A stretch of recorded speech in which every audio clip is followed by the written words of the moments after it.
Do you remember that divergent signal we talked about 2 weeks ago? Yeah, the one that wasn't clickbait? Well, it's firing again, and it's telling us not to get too aggressive on the short side after the nasty intraday crash from Thursday. Pair that with the shortened holiday trading week, and it just seems ripe to frustrate bears who are now overly short dead on the lows. So welcome back to the Trade Brigade Weekend Show, where we'll take a look through all of the data points and we'll build a logical trade plan. My name is Matt, and if you're new here, hit the thumbs up button and subscribe. For additional resources, check out the links listed down below in the description, and stay tuned until the end of today's show. I've got 6 additional trade ideas to share with you that you won't want to miss. With that said, let's jump right into the charts. So we'll kick things off on the SPY weekly time frame, talking about candle structure and location as we always do. In terms of structure last week, we certainly have a solid red-bodied bar with about an equal size upper wick as we have lower wick. However, I think the lower wick is much more important, and we'll talk about why in just a moment. But for now, let's also acknowledge the fairly weak close in the lower third of the candle range, so sellers do have the edge when it comes to structure. If we're thinking about location on the bar-to-bar count, notice the clean lower high as well as the lower low, and most importantly, the candle close outside of and underneath the previous week's range as well. So sellers go 2 for 2 on the immediate bar-to-bar count, which is bearish, and it's probably slightly more bearish than that on the bar-to-bar count at least, because this is an inside candle breakdown, right? If we do something that looks like this, notice that we didn't just close underneath the inside bar low, but we also closed underneath the container bar low.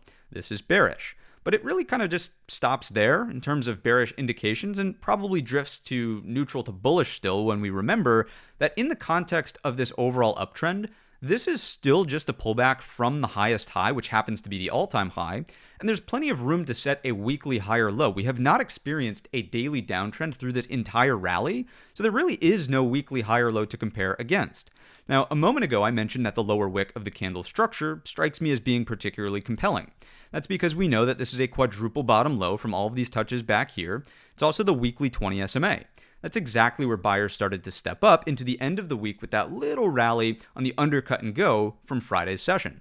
So unless we have a candle close on the weekly underneath that 654 spot, underneath the weekly 20 SMA in orange, 50 is in blue, then I'm not all that concerned about the weekly trend. And again, we'll talk about the concerns of the daily timescale in just a moment, but on the weekly chart, not the end of the world here. What would really strike me as an issue is, once again, a candle close underneath 654, or if we start to rally and can only stage a weekly lower high, an equal low revisit to 654, of course, would just start to signal the infamous pattern of head and shoulders. We're not there yet, and it would probably take a couple of weeks to build out if the cards are going to fall in that manner. Let's come in here with a Fibonacci from the low of the gap up and up to the all-time high. And I just want to reinforce that all of this action is still taking place over the Fib 38.2, which is really not bearish on this higher time frame weekly chart. Right? It's just not there yet. We can come in here with a trend channel as well. We've been using this, and this is sort of an acknowledgement of the deterioration. I'm going to use the swing out method, right? And if we do something that looks like this, mind you that we're anchoring this here. We're using this as the first touch point. You can see that we've closed underneath the trend channel low. So it's not all rainbows and butterflies, and I certainly want to acknowledge that the test in the first place of this 654 is a bit of a neutralization, if not a test for a potential higher low, but it's not overwhelmingly bearish, as you've just seen through the arguments based on the Fib 38.2. We could even come in here with the anchored VWAPs, and again, this will acknowledge some of the bearish pressure that we've seen. We've finally seen a weekly bar close underneath 3 of the anchored VWAPs, but we're still above 1, 2, 3, 4, 5 of the anchored VWAPs. So, I mean, is it the end of the world on the higher timescales? Absolutely not. This is about a 4.5% pullback from the all-time high, and typically speaking, on any given year, you get a handful of between 3 and 5% pullbacks, so this falls right almost smack in the middle of that average range. So not overly concerned on the higher time frames. I want to be very clear, higher time frames. Let's drop this into a volume profile as well, because I do want to acknowledge, right, where the bears get credit, they should get credit. We did see a candle close finally underneath the high volume node. So is it possible that we have too much overhead supply to overcome and we will just balance out and go sideways to down? It's definitely a reasonable threat, and that's primarily what the argument is on the daily timescale. Let's take a look at this now. Let's jump into the first evaluation of the weekly expected move. Keep in mind that we have a shortened holiday trading week. Thursday, markets will be closed in observance of Thanksgiving. And then on the Friday session, markets will close early at 1 o'clock. Equities will close, okay? So 1 o'clock Eastern time, that is. So in terms of the expected move here, if you're not familiar with the study, first of all, check out the video tutorial in the top right-hand corner. But second of all, the upper edge is right on the money with the bearish engulfer high. And honestly now, it's a double bearish engulfer high. This is almost a copy and paste of the exact candle from the reinitiation of tariffs with China back on October 10th. It's the same exact range, which is a little bit funny in terms of market symmetry, but I do like the fact that the upper edge of the weekly expected move is right there, which would keep the bears in control, right? That's really the weekly lower high threat that we were just talking about for the head and shoulders. If the daily chart rallies, sets a lower high, comes back down to the equal low, right? Then you have left, then you have head and your right shoulder. Fine. Let's take that off though, and let's talk about the lower edge of the weekly expected move. You can clearly see that, without a shadow of a doubt, that is a lower low. So the expected move this week does strike me as being bearish. There's really no argument against that. If we're thinking about the overall trend count here on the daily timescale, I still have to keep my bear hat on. We have highs, lower highs. This is a lower high. We had sort of lows, right? Because this was the last major higher low on the daily chart. This was an attempt at a higher low. Tuesday, as we know, brought in a lower low, and we actually have a lower low as of the end of the week as well. Both Thursday and Friday, very similar, equal-ish lows. But let's actually take it one step further, because the nuance of Friday is what leads me to believe that the signal, again, the HYG divergence, I'll just say it now, is what's going to prevent me from getting overly bearish on the lows. Notice that we undercut the Thursday low on Friday, that's the lower wick here, and then we rally. It would just indicate to me that sellers aren't quite willing to continue selling at this major weekly demand spot. So as long as the chart is in here, I will maintain a very bearish view of the market, right? We're technically using these prior lows as newfound highs. Previous support turns into newfound resistance. If the market's underneath 663.25, I'm going to remain bearish, but I probably don't want to be getting short into the low. I want to be waiting for the Brigade bolt underneath, right? That's that classic move where you break the support, confirm sellers are there, and then you get an entry on the lower high. So instead of shorting the circle here, let's short the box after the lower high is actually on the table, very similarly to this lower high underneath the daily 20 SMA.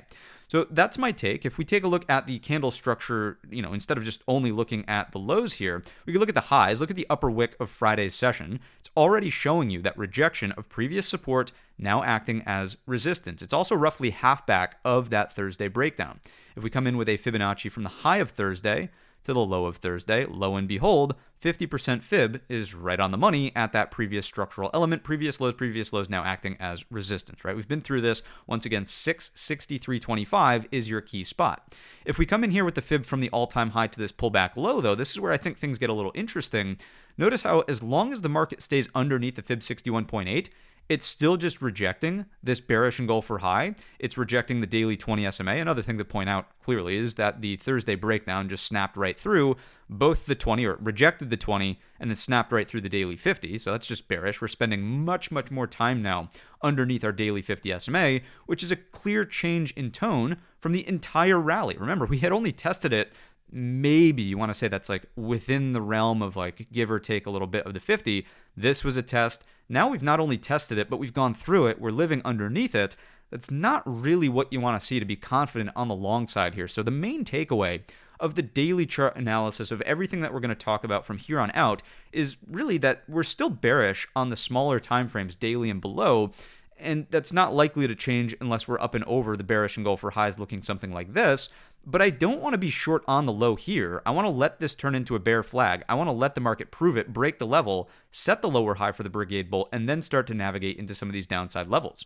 So we're really talking about, if I just zoom out a little bit here, the previous breakout point at 646.30 acting as a potential downside target. There's a gap fill reversal level in here, which is at 640.85. But the next major daily target would be this double bottom-ish low, this balance low, you could even call it here, at 633.85. So if we do this Brigade bolt, that looks like this. First target primary, this. That's how we're looking to navigate this in the downward direction, which would confidently be a break of that weekly, now quintuple low. So where does the bull thesis step back up into the market? I wouldn't even really be bullish here. I would still be thinking about the possibility of too much overhead supply. I would be maybe neutral in that sense. I would still be on the lookout for potential lower highs, to be stacked at this 674, 675 zone. The only time I'm really changing my tone to bullish is if the market were to do something that looks like this, right? If you could just finally clear out that high from both of the bearish engulfer highs, maybe I change my tone. But because we're in a daily downtrend, because we know we have lower lows on the table, anything for a lower high really flies. So let's take a look at the hourly chart. We'll evaluate the trend here and then some supporting evidence, right?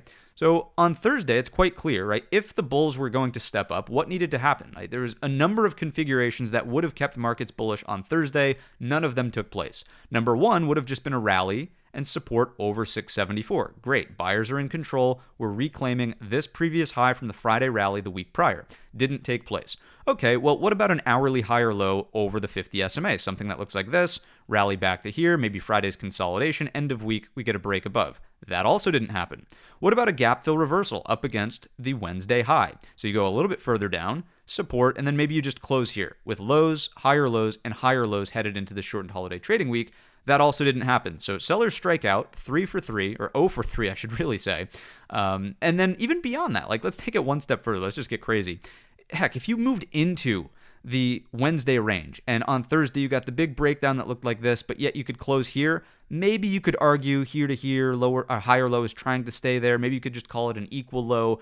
No, you went right through it all. It was Armageddon, straight to a lower low. The trend is down. So we know buyers are not stepping up on the gap up. Good news was being sold. And we also know that there was a little bit of an exhaustion from the sellers smack on the lows of last week. This is that undercut and rally from Friday right here in that little lower wick. Another compelling part of the argument could just be that the market was slightly overextended on the short side underneath the lower edge of last week's expected move and wanted some semblance of comfort to come back. And when I say comfort, I'm talking about options, market making an expected move there.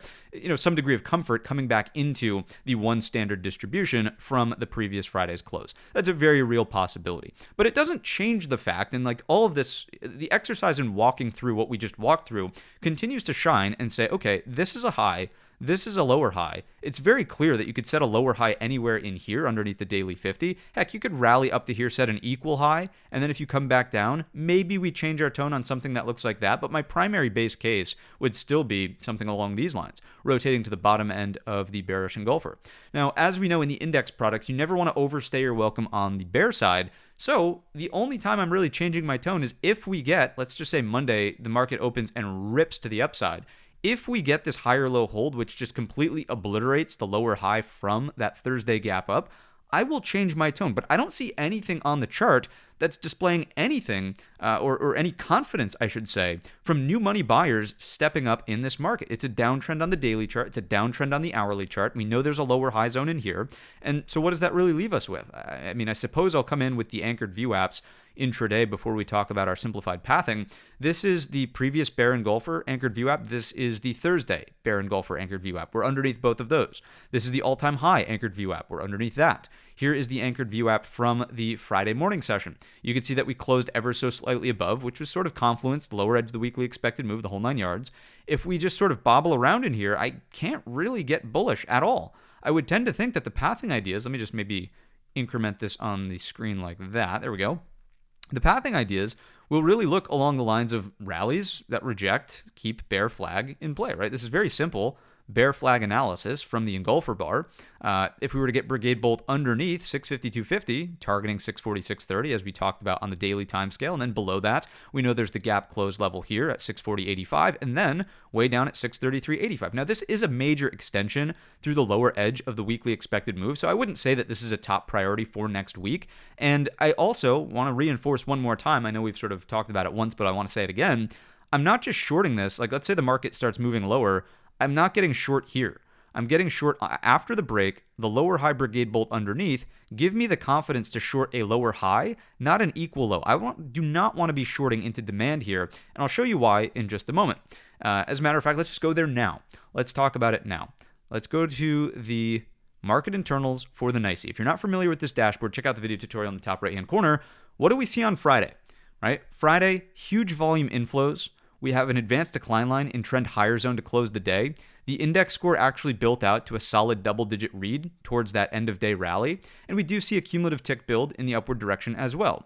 Now, this is one day in the context of the entire week, but the point of the exercise is to say, you can clearly see that buyers stepped up at this demand low. And being short into the demand low is probably the incorrect idea. You don't want to be shorting into the low. You want to let it break, then short the lower high underneath, right? Now, is this enough to negate what happened on Thursday? Might be a follow-up question from the exchange level. Well, it might neutralize things a little bit, right? You can see that we had strong volume outflows here. Maybe this kind of neutralizes into the end of the week. You can see that we got towards trend lower zone here. Maybe this neutralizes into the end of the week. You can see the cumulative build is bearish here. Maybe it neutralizes into the end of the week. But let's take it one step further. Why would I still maintain a little bit more of a short bias on this market? Look no further than the market profile. So if we just jump on over here, what I really want to illustrate, and if you're not familiar with profile, check out the video tutorial in the top right-hand corner.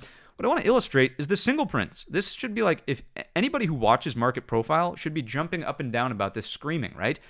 The market looked into the singles, which in theory, there's no volume commitment here at price. Very, very thin structure, right?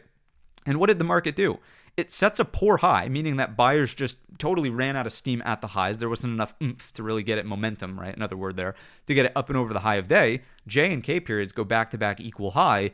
And then where do we close? Back underneath the single prints, right? I would expect this type of action when you're trying to battle back into this type of formation. Let's just say that this session tried to rally and then just fizzled out. That's because there's too much overhead supply here. It's very difficult to overcome those overhead positions. In this situation, there's zero, there's zilch, there's nada, right? We call them single prints for a reason. There's not much structure there. There's not much support.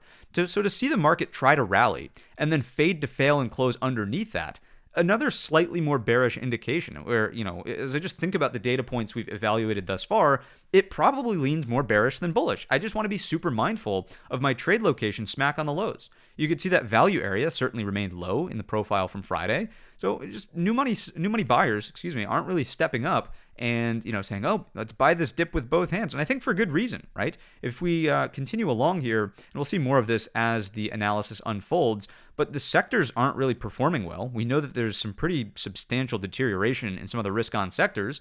So, not really shocked. We're in a daily downtrend. We know this. We have lower highs. We, of course, have lows. We have lower lows happening here. We're in an hourly downtrend. There's lower highs opportunities in here. Just the only thing that we have to be careful of is not being short in the hole at support. Let it break. Let the lower high be set underneath. And then ultimately, if this week, let me just say this to end off the SPY analysis. If the weekly now quintuple bottom low is going to break, think about how much disappointed overhead supply is here headed into the end of the year. I mean, there's going to be plenty of range to short on the downside if this market is going to fall into a much more aggressive, higher time frame downtrend. We're not really there yet on the weekly. I've talked about my weekly criteria that would trigger it, but it's certainly something to keep on your radar and just remind yourself, if there's going to be more downside, you don't have to be the first one in the door shorting right here at support before it actually breaks. Let's take a look over at the QQQ. Let's see what's going on from that weekly perspective, and we'll keep this thing moving right along. What do we see on the weekly here? So very similar in terms of candle structure, solid red-bodied bar, a little bit of an upper wick, a little bit of a lower wick. This lower wick might not be as compelling because, as you can see here, you've just closed right on the quadruple bottom low, quintuple, whatever we want to call it at this point. So pull back from the highest high, yes, but you've started to deteriorate that weekly look a little bit more so. I would give the buyers a small benefit of the doubt here, remembering that previous resistance can technically act as support. So not Armageddon, not oh my god, let's go to zero quite yet, but a little bit of damage being done. Let's throw on that study set with the 20 SMA there. So we did close back above the weekly 20, which is a slightly more compelling look, but we did close underneath both of the previous weekly ranges as well. So a bit more neutral on the weekly time scale. We could come in here with the trend channel, do the same thing that we did on the S&P, something like this. Certainly breaks the trend channel and closes underneath. So we're acknowledging the red flags that are starting to emerge on the weekly chart, but I wouldn't call this a definitive downtrend yet until we start getting a candle close underneath previous resistance, right? If we do something that looks like this, yeah, weekly trend reversal, absolutely. But for now, this is still an opportunity to set a higher low over previous resistance acting as newfound support. We've said that enough. Let's keep moving.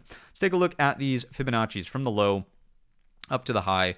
Right at the Fib 38.2, so holding on to bull flag consolidation look from that perspective. Let's throw on the anchored view apps for the weekly cues. Underneath a little bit more of the stack, 1, 2, 3, 4, rather than just 3. We do still have some anchored view apps underneath to act as support here. Not the end of the world. A little bit deeper of a pullback, of course. I did know off the top of my head that the S&P was about 4.5%. What do we have here on the NASDAQ? We're looking at about 7.3% pullback on the NASDAQ with that tech concentration. Of course, the AI concentration, the risk that's there, makes sense that you'd be a little bit more exaggerated in the NASDAQ side of things. This is definitely borderline. You tend to only get about between 10 to 12% pullback per year, whereas the 3 to 5% pullbacks happen more frequently, of course.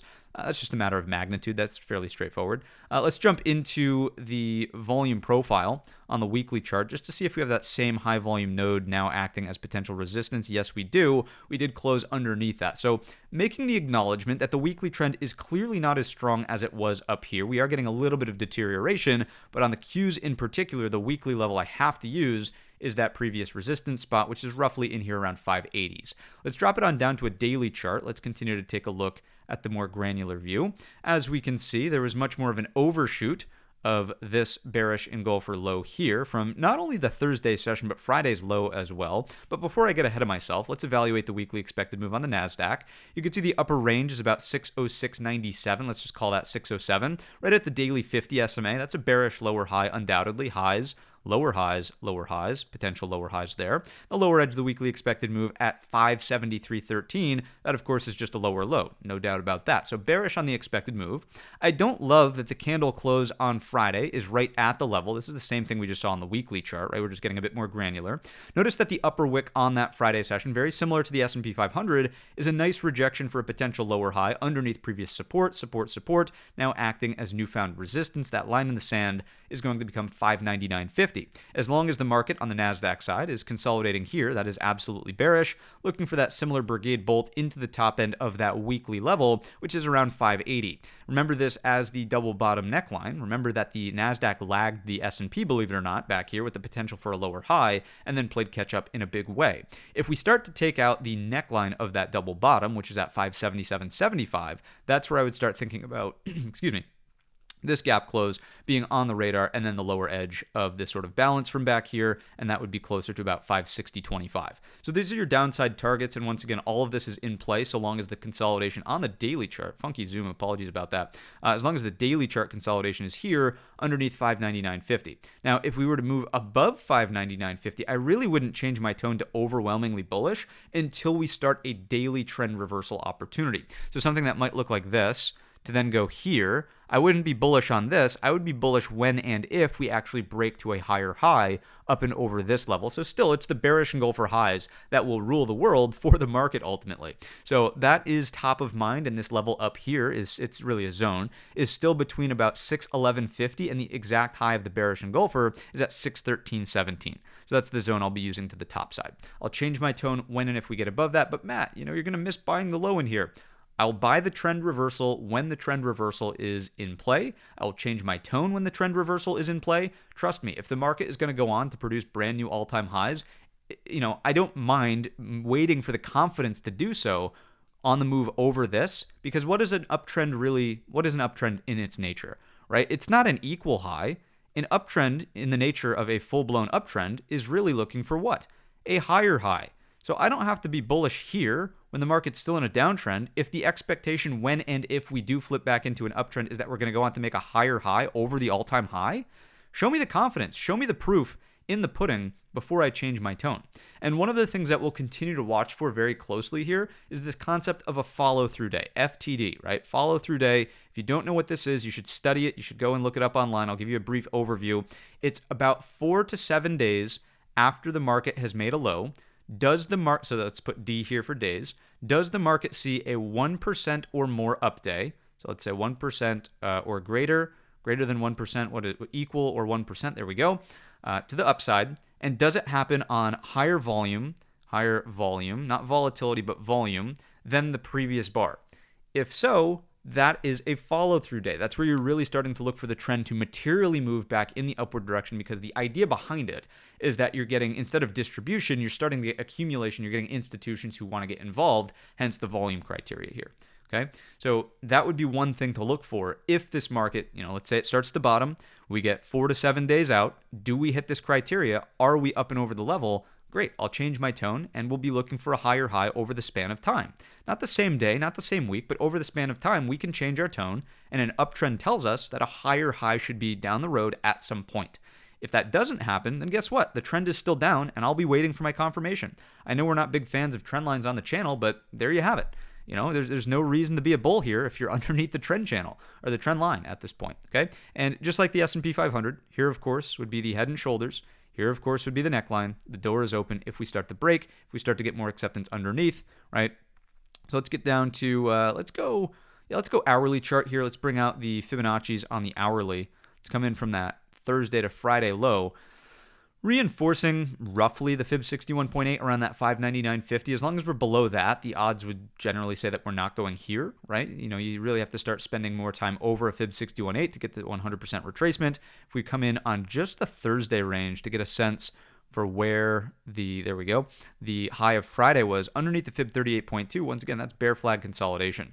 So bears do have the upper hand here on the NASDAQ as well. You could see these prior lows, similar concept to the S&P and the ES. You tried to break above that on Friday's end-of-day rally, failed, and closed weak. So my thoughts on the NASDAQ, and we'll even just finish off all the supporting evidence categories here with the intraday volume profile. Sorry, anchored view app. There we go.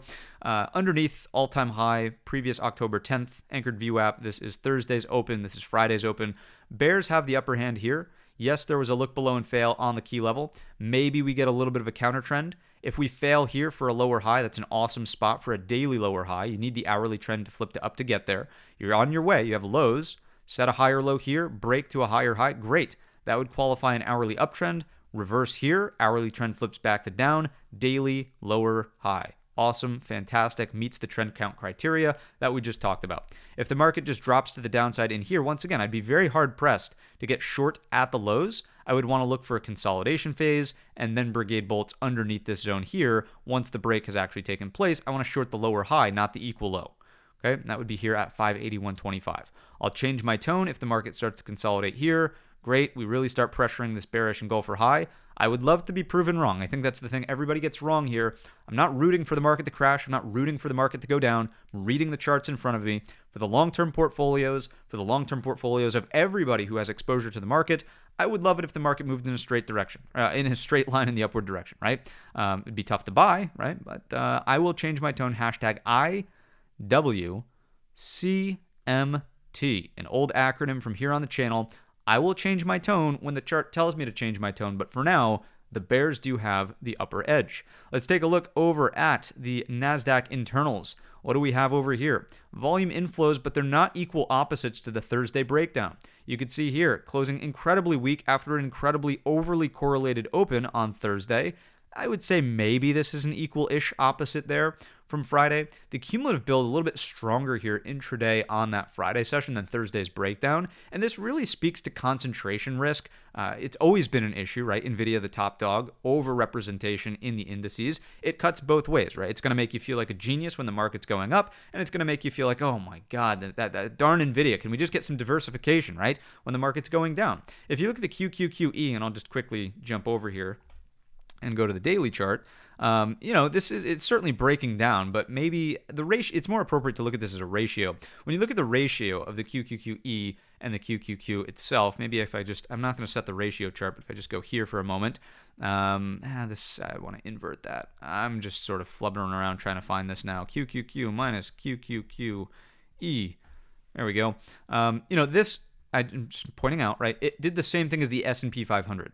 Right, there you have that bear engulfer low. Instead of breaking and closing underneath, and the point of this illustration, as we're in the front half of the video still, is to just say it's the NVIDIA and the AI companies of the world that are more so pressuring that NASDAQ rather than the more equal, just it is what it is, equal weight, right? There's no other term to use there. The equal weight side of the index is saying like, it's illustrating the concentration risk. So your NVIDIA is the linchpin for the market, right? Let's go back on over to the market internals. That's sort of what we're trying to illustrate here as well. This is just another representation of breadth, ultimately, at the NASDAQ exchange. Let's keep moving. Too many tongue twisters here. Let's jump on over to that market profile and let's see what's going on with the NQ. Here we go. Zooming out a little bit, you'll notice similar ideas with the single prints here not even getting tested on the Friday rally. You'll see the value area is still low. You'll see that we have a poor high as well as a poor low in C and D period. So both of those are in need of repair. What else can we say about this? If we had stronger buyers, not only would we have moved through the single prints here, but take a look at this M period low from the Thursday session. You opened right at the base of the spike. This is basically spike rules. So in theory, stronger sellers should have been put to rest on that move, so to speak, right? Anybody who is overly short at the dead end of the move, they shouldn't have had this opportunity to exit in the morning. There, likely could have been some opportunity for a squeeze, and it just didn't really happen. And you saw this on Friday morning if you were watching markets, on a tick-by-tick basis. It was much more of a grind sideways, a little bit of a drift lower, and then the rally started to step up as we got some news, not only the Fed speak, but also Trump proposing that maybe we do sell some chips from NVIDIA to China, and as NVIDIA goes, so does the market. So just pointing that out, that stronger sellers, or rather, shall I phrase it this way? If we had buyers stepping up, there should have been a stronger squeeze right out of the gates, not that sideways consolidation that we actually saw in the morning. Here it is. Let me just zoom in. This is a 15-minute chart. Notice how sideways we were here. That's not a short squeeze, right? So to open over the base of the spike, this is the base of the spike basically right here, to open at or above the base of the spike and not rally, another indication, once again, that stronger buyers aren't stepping up and sellers kind of feel confident and emboldened down here on the lows. So we're just trying to understand the types of participants who are getting involved in this market, and it still certainly sides with the sellers. Let's take a look over at the small caps to finish up the trifecta, the third of our market indices. Let's jump on into the weekly chart here. One of these things is not like the other. What do we see? Certainly much more of a hammer-esque style bar, right, where we've got a small candle body, a much larger lower wick, and a very small upper wick relative to the size of the lower wick. So what does this mean? It means that buyers stepped up here, and they certainly liked the idea of possibly the rate cut is back on the table. In the early stages of the week, it was like, no. We're hawkish. There's no chance that we're going to cut rates again in December. We don't have the labor data that we need. Inflation's an issue, right? All of the Fed henchmen were coming out and talking about inflation being an issue. And then on Friday, we got that little relief, and Fed henchmen came out and said, maybe we do have to alleviate some pressure in private credit markets, right? So small caps like that quite a bit, and we get ourselves a weekly hammer here. So overall, the close inside of the previous week's range is slightly more compelling. The fact that this is a potential higher low, previous resistance acting as newfound support, capitulatory volume there in terms of a spike. I'm not saying that we have to rally to brand new all-time highs in small caps, but if the rate cut is on for December, small caps should like that quite a bit and start to reprice a move back, I would think, inside of this consolidation. Now, it's not so straightforward as to where we go from there, and I think that the market would hold its breath through the FOMC meeting, which is going to be on December 10th. So I think maybe repricing to the midpoint of this consolidation seems reasonable, and then it's a matter of what does Jerome Powell say on that infamous Wednesday session to either confidently feel more upside or say, nope, we got to hang tight here. Mr. J. Powell is still ultimately leaning a little bit more hawkish and needs that more data-dependent approach, of which we're going to lose quite a bit of data. The BLS making a note that we may not get the October CPI report. Fantastic. Great. So that is IWM on the weekly chart. Let's quickly come in here with the Fibonacci pull from both the low here to the high as well as this low up to this high. Overshoot of the 38.2, closing close to it, did support over the 61.8, so not as bearish as it could have been. Let's take that off. Let's come in here with the small caps anchored VWAPs. This looking okay, closing over this anchored VWAP from the gap up there, over this stack still previous high and low. Not the end of the world here on small caps, it seems. I'd like to see price get, over the weekly high as the main watch there on smalls. So we spent quite a bit of time. Let's go volume profile as well, just be congruent. We'll spend more time on the weekly, less time on the daily chart here for small caps, because what I want to, focus on is really the supporting evidence through the back half of the video. Small caps will be a compelling story, but, you're over the volume node. This, as we know, is a pretty big deal. That's acting supportive so far. So this high volume shelf is being supportive, once again, aligned with the idea that this could easily set a weekly higher low there. Okay, let's drop it down to the daily, and let's keep it brief. I would say that the biggest thing that needs to happen if this market's going to turn around out of smalls is not just the recapture of these lows in the bearish engulfer high from Thursday, but you probably have to break and exceed the upper edge of the weekly expected move. Why do I say that? Because from a daily perspective, there's more volume that's transacted in this particular range. If we just throw on the, let's go with, I think we could do this here and it'll still work. Yeah, take a look at this. See the high volume spike? It's really here. So I would want to see markets recapture this 241 level, 241.65, not just this, which visually is the more equal low set. Okay, there's still more overhead supply to battle through if you're underneath that. So you could do this, set the lower high, and I'd still remain bearish. If we do something that looks like this, though, exceed the upper edge of the weekly expected move, then great. That would start to indicate to me the repricing of, once again, the Fed rate cut into the end of the year, and then possibly being a bit more optimistic about 2026 rate cuts if we start to break through the top end, and if the market can start to get a little bit more of this inflation data that it's starved for, as well as the labor data that it's starved for. So that's really the look on the daily there. Let's drop it down to the hourly chart. There's no arguing that we're still absolutely in a downtrend. I'm not trying to talk us into something that's other than what the technical chart suggests. I'm just talking about where I change my tone. That's 241.65. If we were to get a break to the upside, a good first step would be consolidation here. Then it's all about what happens at that particular level. The reason I'm a little bit more open-minded to that should be quite obvious. Look at the rally from Friday. It did not give back into the close. It also recaptured more than 50% of the range from the Thursday breakdown. We actually closed over the fib 61.8. If we could spend time here, which is over 235 flat, we're over the fib 61.8, which should generally increase the odds of the 100% retracement. Fantastic. Great. Right? So small caps trying to put up a fight here and suggest, maybe this is overcooked, this lower low is no good, and instead we're trying to look at this through the lens of a double bottom. You have to see it to believe it, and to see it to believe it, you would need this. That's bare minimum. If we're in here, I'm still taking a reserved and neutral to bearish approach first. This is bearish to neutral. This could certainly be a top priority. There's nothing saying that it can't be. The prevailing winds are down. We know that all it's going to take is one off-the-cuff comment about inflation still being an issue, and maybe we shouldn't cut rates, and back below 235 we go, unwinding the thin structure rally here, back down to the equal lows. The bears remain in control. This looks like a lower high set. This is an equal low, and then what do we look for to the downside? Well, it's the same as the S&P and the NASDAQ. Brigade bolt underneath this zone really starts to get into that weekly level again at 225.85. Okay, that is if we just go to a daily chart and look left, it's the top end of this here. I know on the weekly I was like loosely pointing at the same thing, previous resistance acting as newfound support, but that is the same idea, right? We get to here, then we reevaluate. That's your headwind for the small caps. Let's jump into the Russell side of the market internals and see what this has for us. Let's take a peek. So way stronger volume inflows on Friday versus the outflows on Thursday.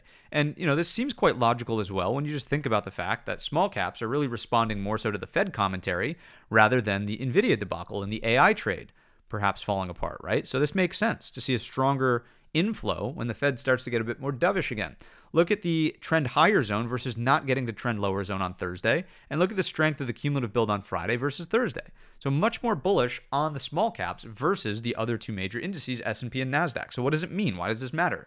Well, it probably means to keep that open mind about not wanting to be a short dead on the lows, specifically in the S&P 500, the more well-rounded S&P 500, not necessarily the NASDAQ 100. If you're looking for, sell-side strength, the NASDAQ is still the place to be, as we saw, off about 7.5% versus the S&P 4%.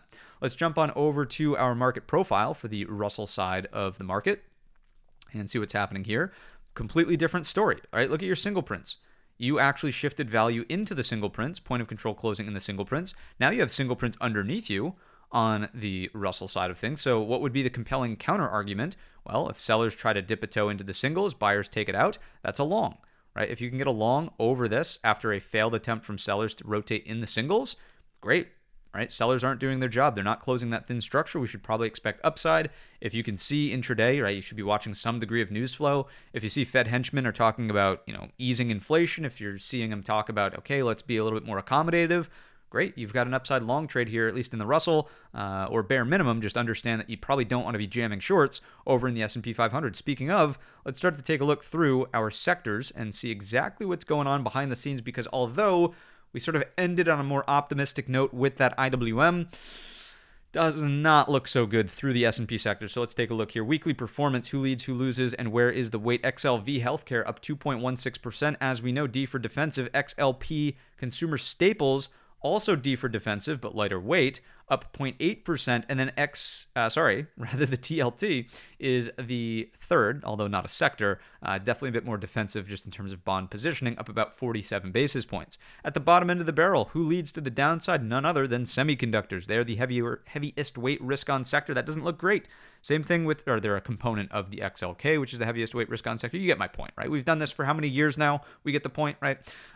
So there's the 4.62% and 4.29% respectively on the top dogs. Then we see energy and discretionary. That's a big deal because discretionary is also a heavier weight component and risk on. Financials have not been participating via any sort of rotation. It does not look good, I must admit, through the sectors. Let's take a look at these structural charts. XLV looks great, but it stops here. That's about all we get. Get a nice little breakout. We could thank things like Lilly. We could thank things like J&J.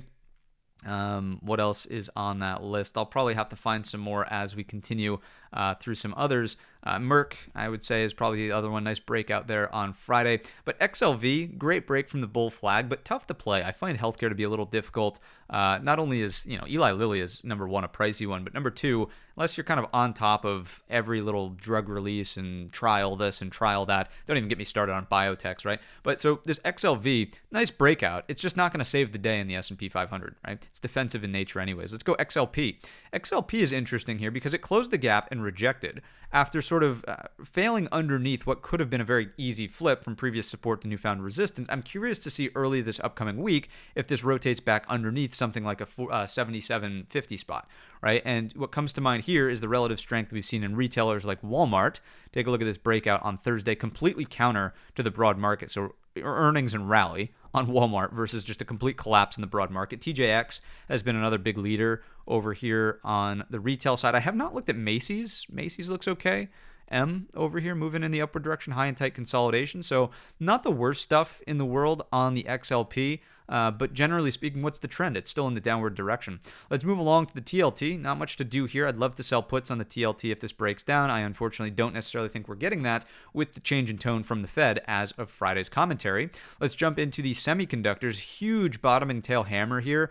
Still, though, what's the problem? We're underneath, highs, lower highs, lower highs. Plenty of room for a lower high here. Daily 50 SMA has been lost. 20 SMA has been lost. Kind of more of an indecisive look on that Friday session. I wouldn't call it equal in terms of the size of the upper wick, but not the most compelling close, right at the lows of that Friday session. So I don't think we're out of the woods. Consolidation sub 336.50 is a big problem here, leaving a bunch of overhead supply. You could even start to look at it through the lens of a head and shoulders and maybe drifting to close this gap, or even just a stronger retest of the weekly breakout level from back here at 297.50. If this were to unwind like this and turn into a weekly low, that's really where you want to start being interested in new positions on semiconductor names. You're talking, hyperscalers, NVIDIA, and beyond, all the semi names. Let's take a look at the XLK. Rinse and repeat, same commentary over here. Big problem with the close underneath that 279. So, although we might want to be optimistic about that small cap pressure to the upside, there's really nothing compelling under the hood in the S&P. We do have a lack of gap close to the downside. That's maybe a little interesting here, but just still under 279, big problems. Even here is a big problem. You sort of set the lower high. You guys know I'm not the biggest fan of trend lines, but just throw one on there. We could rally at some point this week, and as long as we're under the trend line, 285.85, just nothing really bullish to say in terms of a trend reversal yet. It's not about getting a low here. It's about waiting for the turn and sort of making sure we have that support point, the follow-through day, the whole 9 yards that we've been talking about in the episode so far. If we look at energy, nothing to really say about this. Maybe a support point here at the hammer. Let's jump into... FANG was on the weekend watch list a couple of weeks ago, in the weekend newsletter. And just a failed breakout through the high. XOM is another one here, kind of struggling in this bull flag, trying to get through these highs over here. Duke Energy is another one that comes to mind. Just not really a great look. It's slow-moving stuff anyways in the energy sector, so not going to help or hurt too much. If you look at the XLY discretionary, we know this is Tesla and Amazon. Problems, right? We've broken down from this. Forget about it, right? I would think that this needs to put in a compelling higher low over 230.40 if I would say look below and fail. But for now, the threat is this, right? The primary base case is that. especially with Tesla looking a little weak. Amazon, though, on the other hand, nice support over the daily 200. We'll talk more about Amazon in a moment. Let's go industrials. Overshoot an attempted rally, but a lot of overhead supply. This range is finally giving way, and you could look at your names like CAT, just still strong in this flag, but not really breaking out. So I'd probably need to see this move more impressively if I was going to get involved in that. Let's go. Actually, let me double check this as well. Let's go XLI. Yeah, GE is the top dog.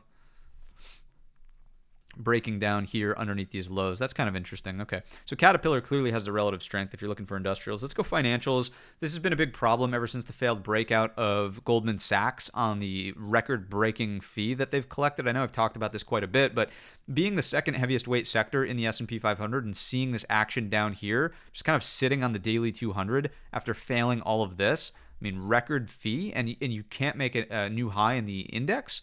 Never mind just, I know, again, it might be a little redundant to keep looking at this stuff, but, I mean, just take a look at this. This is horrible. The best news, the best inflow of cash the company's seen, and yet what happens? Back into this range. So not really looking great here on financials. Let's go back into the sectors. XLU. Utilities are defensive, and I do kind of, I see them as going sideways here over the prior pivot high. It's kind of like a weekly high or low attempt. I would start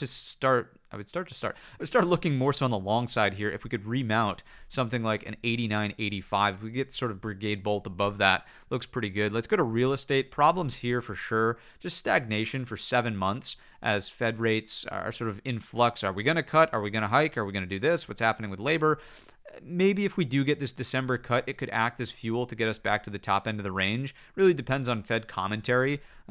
Getting the Fed cut back on the table wasn't really enough to even bring it to the midpoint of the range. Remember, that was really the Friday commentary. So FOMC comes around. It doesn't matter what the rate cut is. It's all about how Jerome Powell postures for 2026. If he postures as hawkish or like we're not really in store for cuts, you're probably fizzling out here on real estate. Really haven't seen anything impressive for 7 months in real estate there. Let's go materials. XLB. Underneath this overhead supply looks bearish. If we go to ITB, I've been using XHB a little bit more. So nice reversal on the Friday session. A little bit of relative strength over here on the prospect that maybe rate cuts will be back on the table. So something to just connect the dots with in terms of how materials and real estate probably, or more likely I should say, move in conjunction there. Let's go communications. Still in a bearish downtrend here. You clearly have these lower highs. I just can't take the bull side of the trade yet until we clearly capture and Brigade bolt back over previous support, which is now acting as resistance. So 112.70 is a big spot. Daily 20 SMA. If we could get over that, if Meta could stop bleeding out, if Netflix, which Netflix is a big problem right now, actually. I know it's off the core list of companies, but take a look at this. You've entered a more severe downtrend on Netflix. Even after the split. Like the split was the one final thing to hang its hat on, maybe get it up and over the moving average cluster again and break out.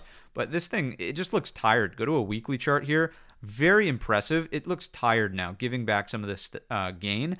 I would kind of use that as fuel to say for the XLC, we might not be ready for an XLC reversal, right? Especially paired with Meta. I mean, that's just fairly straightforward. Look at this, failing post-earnings and just continuously being punished for the CapEx, right? So that's what we have across those names. Let's get into our sector ratios and see what's happening with the actual performance relative to the S&P. The glue is no longer being glue. XLF is trying to remain stable by going sideways, but it's still a problem underneath a descending 50 SMA here. Same thing in the XLC underneath a descending 50 SMA. A little bit of a curl higher, but this is just a lower low. So I don't really see anything compelling on the ratio grid here. This is screaming a little bit more defensive. This is getting a little bit more defensive. It does not look risk on. And by the way, if you're not familiar with the ratio grid, you can learn how to set this up via the video tutorial in the top right hand corner. Let's jump into the A set, the A team. Bearish. I mean, I'm not going to put an X in every single box. We're going 0 for 6. 0 for 6, risk off. Let's go to the B set. What do we have on the B team? Gold, I think gold's more of an interesting trade. It's actually one of the 6 ideas that I have for you towards the end of the video, but a little bit of a collapse here would become a little bit more of an issue. I don't know if we get that. Depends on what the Fed has for us as we move through this week. We can see Bitcoin has been obliterated here. We know that it's been very weak recently. It's continuing to act as a risk off signal. The Sailor Shift tool, also risk off. We haven't quite broken down on bonds relationship to the S&P yet, but we are certainly not breaking out. Remember, up is good on these charts now. Down is bad. We sort of reoriented oriented them to be a little bit more straightforward. Let's jump into the dollar and rates. A little bit of lift here into the midpoint of the week, and then rates coming down a little bit on the commentary from the Fed, specifically on Friday. We'll see where this ultimately lands. I think without labor data, we'll be in the dark a bit more, and I do think that Jerome Powell will take that firm stance in the FOMC meeting unless something catastrophically breaks between now and December 10th. Let's jump on into our inverted ZT, which is just going to be a proxy for the Fed tracker tools. You can see the breakdown here, right? This is Thursday intraday, the Fed commentary, mainly Lisa Cook. Lisa Cook basically nailed the top and said, hey, we see risks of a potential just valuation risks in the market, is pretty much what she said at a conference at Georgetown, and the market said, oh, really? Straight to the downside. Then on Friday, the cleanup crew had to come out, and when I say straight to the downside, I'm talking about the market. The cleanup crew had to come out and continue to depress the 2-year based on Fed commentary, and you could say whether or not that is actually how it works or otherwise based on auctioning process. But let's take a look at the Fed Watch tool. Earlier in the week, we knew that there was a flip to back saying, okay, wow, there's like a 65% chance that the Fed is not going to cut rates in December. And now all of a sudden the odds have flipped inverse, right? So now we have 71% odds of a cut, 29% odds of a pause. And I think I could see this in the compare tab or current. No, compare. Let's go compare. You can just see how volatile. Let me zoom out of this maybe. There we go. Come on. Fit on the screen, please, por favor. There we go. You can see how volatile this has been. So a day ago versus a week ago versus before, right? You can just see how this flip-flop back and forth, back and forth, back and forth. So the Fed Watch tool is telling us that there's a lot of uncertainty around this December meeting. Now, the Fed Watch tool is typically pretty accurate right up to the meeting. So the day before, the day of is likely what we will get as a result. But if anything, what this is telling us is there's a lot of confusion. There's a lot of uncertainty. There's a lot of people who are like, give us more labor data, give us more inflation data. And other people who are like, no, just look around. Can't you see we need rates to be at zero, right? So that confusion and uncertainty leads to what? Market volatility. Let's jump on into the calendar. What we got last week was our employment data. You can actually see it was much stronger than the forecast, but the prior was revised down, I believe. Let's hold this there. Revised from 22,000 positive to negative 4,000 losing jobs in that previous release. The jobless claims, as you can see here, yeah, there we go. That was a previous release. 220,000 underneath the forecast. The unemployment rate, small uptick to a 4.4. This is what people will pound the table about and say, hey, we need rate cuts, right? Let's continue on lower, and you can see PMIs also came on the Friday session. Those numbers came out stronger than I was expecting on the PMI side for services, which in my view is just the opposite side of the argument, telling us that inflation is going to be a little bit more of a problem, especially on the services side, which is more sticky. So we'll continue to monitor this, but in my view, I really think that the labor situation is flattening and the inflation situation might be heating up a little bit. That's what the Fed should focus on. And, this is just my subjective opinion, not necessarily an objective fact, but that's kind of the way I see it based on the data that is available. Let's take a peek over at the earnings calendar. The biggest watch, I would say, is simply going to be Dell. You could maybe make an argument for your Alibaba, what's going on with the China names. They've really started to fall apart. But Dell, big deal there after the close on Tuesday, and then with the holiday, there's really not much going on into the end of the week. What I did find interesting from FactSet this week is this commentary right here. Where is it? There we go. I will read this out loud, and then you can pause the video player and read the rest if you'd like. But as a result, right, the Magnificent Seven companies reported actual earnings growth of 18.4% for the third quarter. This earnings growth rate is below the average earnings growth rate of 28.8%, so 10% below for these 7 companies over the previous 4 quarters. So a year, right?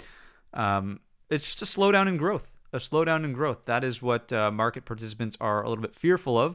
Now, what I will also point out, and I would encourage you to read, is where is it? It's this one right here. Boom.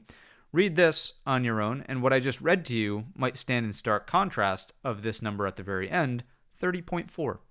I will let you read that on your own time, but for now, we've got a job to do. Let's move on over and take a peek at what's going on through the remainder of the supporting evidence. Bonds haven't really diverged too much yet. I am starting to pay a little bit closer attention to it here. Remember that this is a classic indication when the long end starts to rise. Some more fears about inflation makes total sense.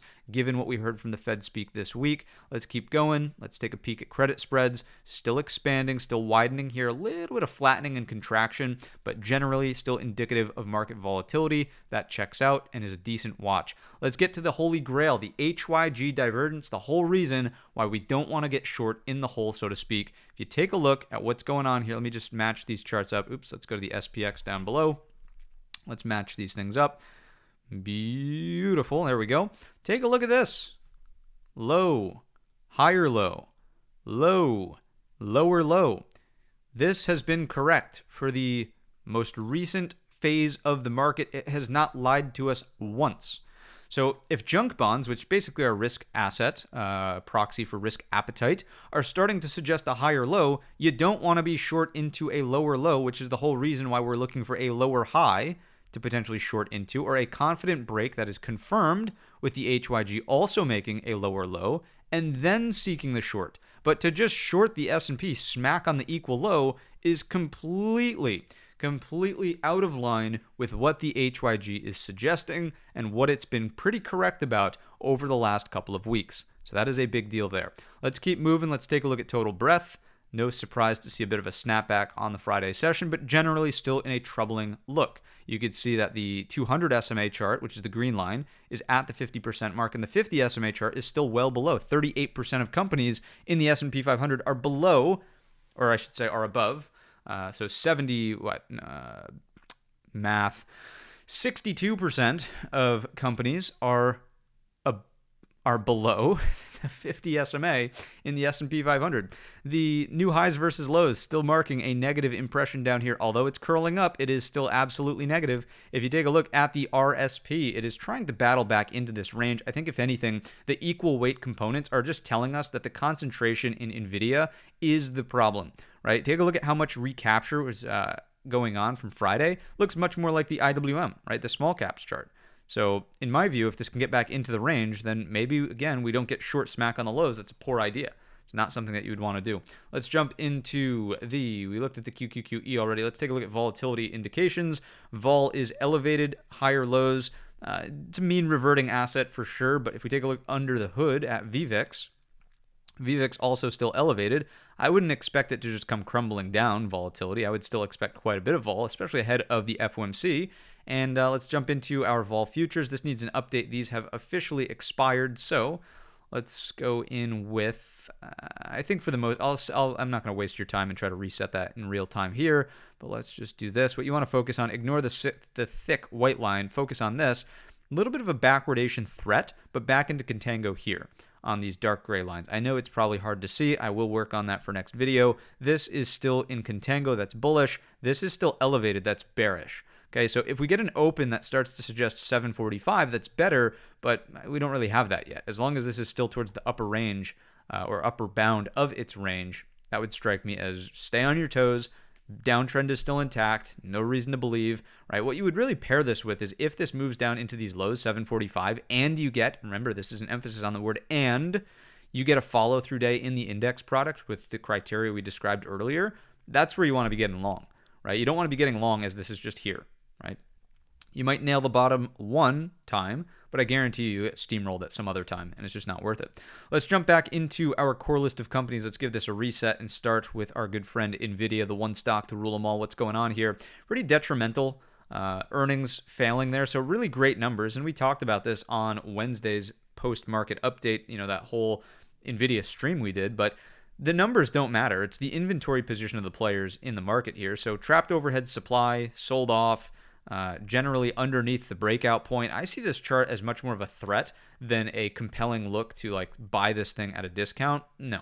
As long as you're underneath 184.75, failing the daily 50, failing the 20, it's stuck in consolidation. Now, it might not be the biggest short that you've ever seen, but it probably just isn't a big, opportunity, let me just frame it that way, to do anything with NVIDIA in this box. Either we get back out of the box to the upside and try to build an uptrend, or we stay in the box, do nothing, we get under the box, we start looking more meaningfully for shorts underneath 165, right? Take a look at this weekly. It's not going to be much of a shock. It'll look similar to the SMH, of course, but you're just in this. You're in that consolidation. You're in the weekly equilibrium. You spend time here, not to be pattern galore, but there it is. right? Break the neckline, sayonara. You're probably talking about at least 150 if it were to break down. Now, I'm not here to be a mega bear. I'm just here to read the chart in front of me. For now, it's neutral inside the box. I wouldn't have a bold stance on NVIDIA. Let's move along to Apple. I mean, just look at the difference of the weekly chart here. Break, nice consolidation. Do we get a break? This is certainly being seen as a safety asset as of right now. Here's the hourly chart. Looks great. Look at this sideways consolidation. If the market can snap out of it, you'd want to look to Apple for relative strength. Absolutely. Let's just go back here to a daily chart. I just want to point out that on the Thursday Armageddon day, this did not make new lows. This did not make new lows on Thursday, and as of Friday's close, we actually closed over the open from Thursday over the daily 20. Looks great in this consolidation. So patiently waiting for this in the upward direction on Apple. Microsoft, terrible. I'm sure you could see it without me even going there, but this is a weekly double top. Broke the neckline, sitting on the daily 200. So is there the opportunity for a counter trend rally off the daily 200? It's typically yes. Is it going to be the strongest rally? Oh my God, we're going back to all-time highs in the blink of an eye? Probably not. So the way I would look to trade this is probably on a recapture of 474.25 to get this thin structure rotation towards 489. That is the neckline retest up here. That's where I would then start to seek lower highs. Right? So if you start to see that, you want to be shorting this lower high at 489, trying to develop or work yourself into a position that is respectful of the double top weekly reversal. Right, there it is. I wouldn't really call this a stage 4 downtrend yet, but maybe keep it on the radar if it really starts to lose the 200 after a lower high at 489. Does not look overly compelling for a long until we do this. Really got to show me the inverted head and shoulders, show me the follow-through day on the market, then we'll start talking about upside, right? Let's jump into Amazon. What's going on with Nancy? I'm just in full disclaimer. Whenever I do, it's very rare, but whenever I do have a swing position on, I'll just tell you so you can make your own conclusion about a bias or not. But I do have Amazon long over the weekend. Very, very rare for me, but it was too clean. Support off, and shout out Balboni Construction for the reminder. Too clean up against the daily 200. Recapture Friday's low, beautiful consolidation, relative strength in the morning, awesome. So long Amazon from the lows in here, we'll see where it goes. So far, a little bit of cushion on the position unless it gaps down over the weekend. We'll see, have to eat the stop if that's the case. But for now, long off the bottom end of the balance, long off the daily 200. I'd be thinking about a counter trend move towards the daily 50. I'm not looking to overstay my welcome on Amazon. I'm certainly not like trying to do this on Amazon swing, but just nice little look, possibly a little bit more follow through into this 227. It is counter to the thesis that the broad market looks weaker rather than stronger here. So I'm certainly mindful of that and willing to take profit more aggressively on this rather than try to ride it out, like I said, towards an all-time high recapture. So probably trailing something like an intraday, higher low set stop or that. But for now, trying to get the daily 200 bounce, bottom end of the range. I think from a simple analysis perspective, support, support, support. It's where you want to be long. Resistance, resistance, resistance. It's where I want to be a seller. Maybe the midpoint, peel off half, then look for some more thin structure retracement. If we go on down to the hourly, right, objectively, you still have highs, lower highs. This could be a lower high. That is a threat to the position that I'm well aware of. If we do set this higher low, now we go lows, higher lows, inverted head and shoulders. This would be the recapture and probably the way to get to the daily 50. This could also be a way I get to the daily 50, and that's where I start trimming the position. So just sort of talking through how I'm thinking about this chart. If this were to recapture and totally Brigade bolt the 50, that's where I think that the trail stop of the remaining 50% of the position probably keeps working towards the top end of that daily range that we were just talking about here. Okay. If this is going to fall apart, if we just go consolidation here, I'll have to change my tone, call it a bear flag, exactly what it is. And then when and if we do this, sayonara, nice knowing you. Amazon will move, or should, in theory, move lower if we break down from this overhead supply. Let's take a peek over at the Goog. What's going on with Google? Certainly relative strength here. The fundamental story tracks as well. A lot of new stuff coming out with not only the Gemini 3.0 model, but the way that it was trained, specifically in the way that it does inference using Google's TPUs, right? Tensor processing units. Big competition there with NVIDIA at this point and the GPUs. Does that have something to do with the repricing of NVIDIA? It very well could. Right? One of the things that you might look at here is Google up an equal opposite amount to what NVIDIA is down? I mean, almost, right? You also have the Warren Buffett Berkshire Hathaway stake being taken in Google. So great relative strength. I'd love to see it build out something compelling up here. Inside bar on that Friday session. Can we go inside consolidation continuation in the upward direction. That's one possible outcome here. Pullback longs off the top of the range would also be compelling. If we fail into the range, probably have to put it on ice. Maybe it goes for the head and shoulders. I would not be a short. I wouldn't even think about shorting this until we're here. Then maybe it's thin structure back down to this gap and the prior all-time high here, 255 breakout. TBD, but really, really back pocket on that short thesis. Let's go Broadcom. Broadcom earnings further out at this point, just ahead of the Fed meeting, actually. Nothing to do. I thought it was maybe going to give us a little bit of a gift on the gap up from Thursday, maybe high or low. Gap fill reversal, hold the daily 20, do this, start to look interesting. Nope, nothing to do. In the box, let it be. If we do this, gap fill is possibly on the table. If we do this, let it consolidate. Only here if asterisk the broad market is playing nicely. Let's jump into the metaverse. We already looked at this briefly when we were talking about communications. Big downtrend. What I would point out about the metaverse is that on the Thursday session, it gapped up, but it did not make an engulfing low. So that's a little interesting to me there. Is it possible you get a little bit of an oversold rally on Meta? It's definitely in the cards. I wouldn't be short smack on the lows just like the broad market here on Meta. I would definitely take the approach of considering this more of a balance range at this point. If you're going to break and Brigade bolt under the balance range, you want to be short after the lower high is staged under the low of the range, rather than just shorting blindly into it, right? If you're shorting, right, the recipe for disaster is just that this is a range, you're in a neutral trend and it snaps back, right? You have to stop out and then it does this and then it does this and you're like, my God, I should have just waited. So that's Meta. I think counter trend move possible like this over this range high, noting once again that Thursday's sell side pressure could not make a new lower low. The fact that on Friday you undercut Thursday and then rallied to close looks okay. Midpoint of the range, I would think this is something I'm open-minded to, but not overstaying your welcome on the long side. Let's jump on into Tesla, starting with the daily chart. Everybody and their brother, sister's mother is waiting for this, so 365 on the downside. Still very interested in that as a long, right? If we get here something that looks like that, weekly Brigade bolt. For now, this is a nice lower high underneath the overhead supply, rejecting the moving averages on that Thursday morning rally, and a weak close on Friday. So under something like 386.50 is possible short into 365, changing tone when and if we get here. Do we see buyers step up? Let's go to the hourly chart. Let's get a little zooming tool here. There we go. Oh, not going to play nice on a Saturday, huh? There we go. So if the buyers, let's just always put yourself in the shoes of the opposite side of the trade. If you're a buyer, what do you want to see here? You at least want to see this consolidation over those highs. If you pull back, you want to see this and then a rally attempt, right? Lows, higher lows, higher lows, staying inside of the overhead junk drawer, right? That would be over 412.50 we just saw on the daily chart from here. You got none of it. Absolutely none of it. Sitting on the lows. Once again, don't be short into the low, but Brigade bolt underneath, thin structure retracement, sure. Why not? There's nothing there really supporting Tesla. You're talking about 365. Let's continue along to JP Morgan. Excuse me. We already talked about the failure of Goldman Sachs, but it rippled across all the big major banking institutions. Now you're just kind of on the bottom end of this range. A little bit of a hammer action here.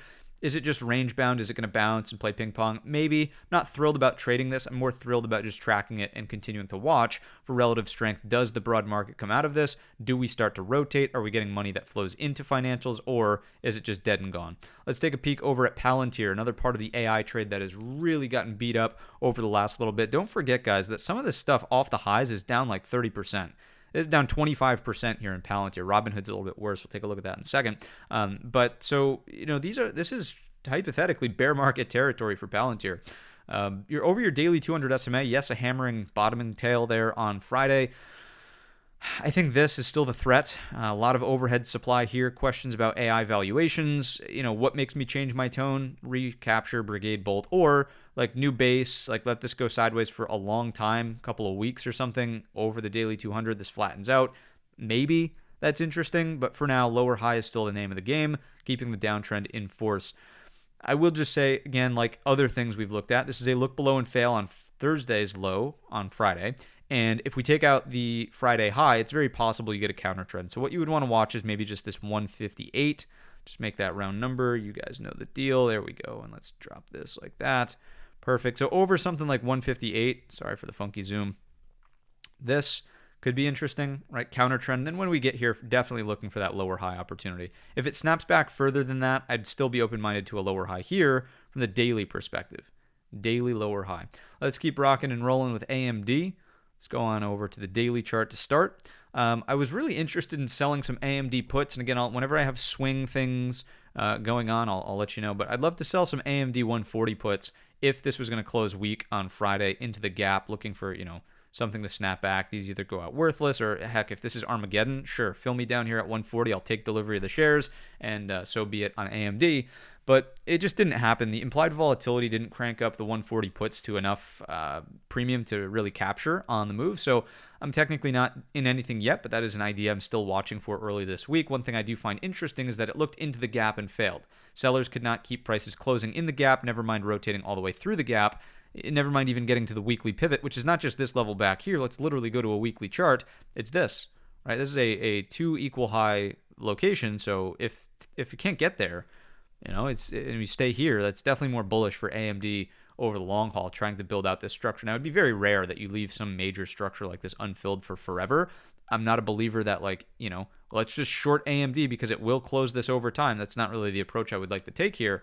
But it is an interesting structural deficiency on the higher time frame. Let's go down to the daily again, though. That hammer is there. Lost the daily 50 under the 20. You're in a double top situation where you have high, and then neckline sayonara. So what does that mean? Any counter trends here? Really just continue to stage lower highs, and I would look for shorts up against 226.65. To get long AMD, maybe inverted head and shoulders into the gap, something that looks like that. Maybe that's the situation. And then depending on what the structure looks like for it and exactly how it plays out, maybe it's long to here. It's one possibility. It's not my favorite possibility as of right now. Let's jump on into Robinhood.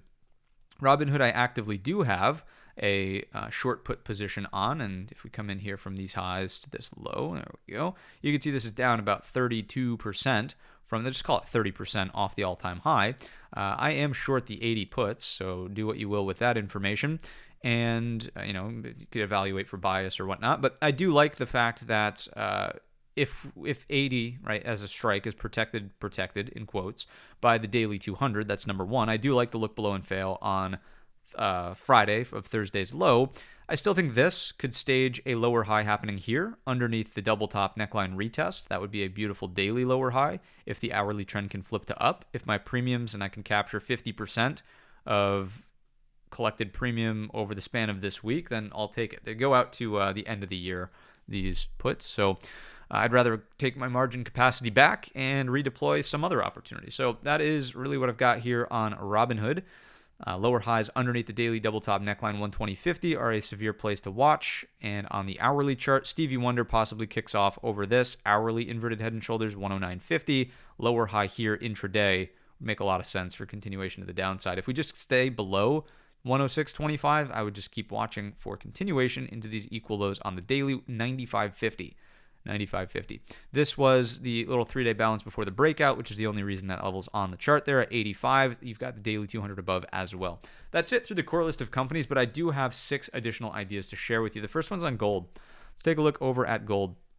Just getting really tight up against the daily 20 SMA, building a nice little balance range. How many days is this? 1, 2, 3, 4, 5, 6. 6-day range. If you could take out the highs, and if there's some Fed talk about maybe lowering rates, if inflation concerns really take hold of the headlines, this is kind of what I would be looking for on gold.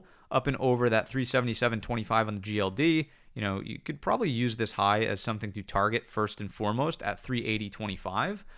But upside there to get there, and then really looking for follow through there. If you want to look for some recent winners, you could go to your Barracks of the world, B, ticker B.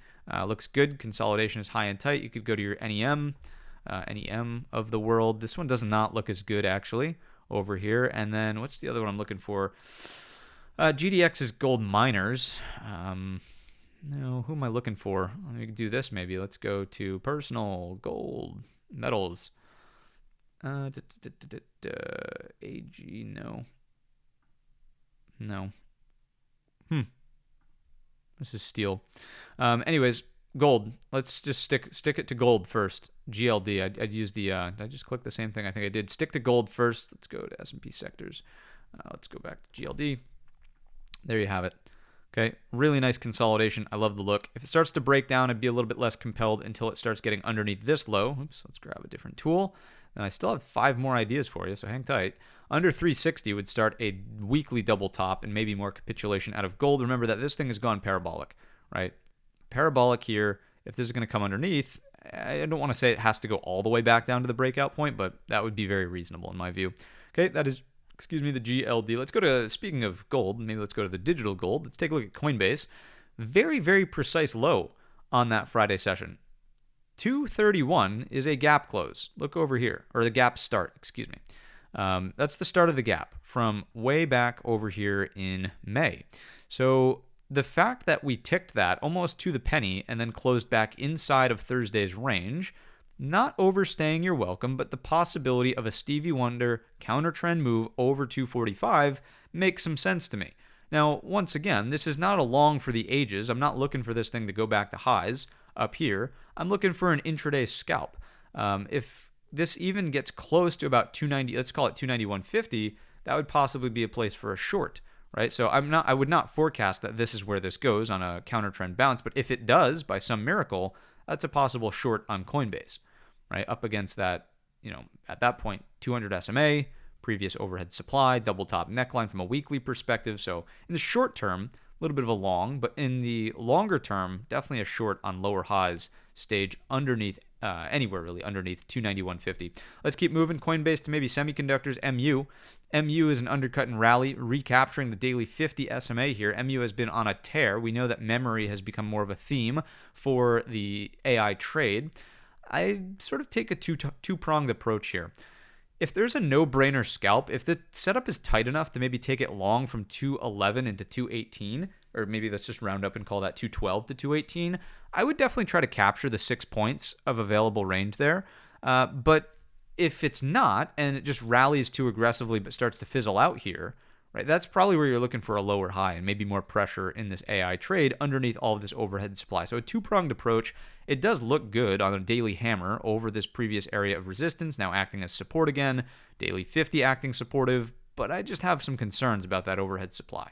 So if I was going to be free and clear this, then it'd have to do that, right? You'd really have to recapture that 218 with a Brigade bolt there. Let's go Walmart, which we talked about a little bit earlier. The trade idea here is trying to get long off of 104 or just allowing this to tighten up into some kind of, inside candle range, something that looks like this perhaps, and then long over these highs. That's new all-time highs if we were to take out this level back here, which let's just call 109.50. So interested in Walmart. It has clear relative strength. That's the thing I would really highlight about this Walmart chart. It was straight up post earnings as the market was literally straight down. The exact polar opposite. So we shall see. If the market continues to get beat up, maybe Walmart is a bit of a safe haven. As long as it's over 104, that idea can remain in play. Under 104, I would let it sail off into the sunset and do not touch it. Let's go on over to a couple of the fun names, the popular names recently. OKLO, I don't know that it's in play immediately. I'm looking for some more structure to build out, but I would love to see this previous breakout point possibly act as newfound support. Once again, this is a downside move. This is a massive head and shoulders. We're well underneath the neckline. Do not get the analysis twisted. This is not just like, let's buy this because it's Brigade bolting on the monthly chart up against the breakout point. No. But monitoring the situation for structure to build out in this range on OKLO is really the point of bringing it up in the analysis. Can we get something that's a bit more constructive? Do we go sideways for like 2 months here into the early stages of 26? And then do we have some sort of like renewed optimism around nuclear energy? Maybe there's some government contracts that roll out. Maybe there's some actual revenue that hits OKLO. Sorry if that's too much of a low blow to any of our OKLO fans, but that's just an idea. All right, so that's OKLO. Starting to become interested in maybe the downside subsiding as we approach 84.60, and then Rocket Lab, RKLB, is a similar situation where you've got your daily 200 SMA, you've got your 37 previous breakout point from here. A little bit lower than that is meant to be an arrow, but this at 32.